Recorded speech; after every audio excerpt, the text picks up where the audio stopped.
যে ব্যক্তি বলবে আমি আপনাকে আল্লাহর জন্য ভালোবাসি, তার জন্য দোয়া। আহাব্বাকাল্লাযী আহবাবতানি লাহু, আল্লাহর জন্য আপনি আমাকে ভালোবেসেছেন, তিনিও আপনাকে ভালোবাসেন।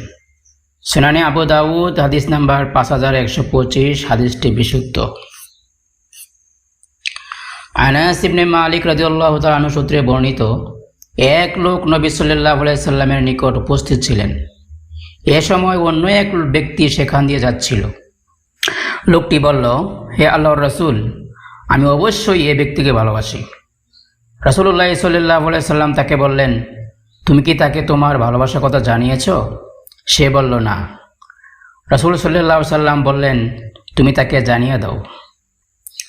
বর্ণনাকারী বলেন, সুতরাং সে ওই ব্যক্তির সঙ্গে সাক্ষাৎ করে বলল, আমি আপনাকে আল্লাহর জন্য ভালোবাসি। তখন সেই ব্যক্তি বলল,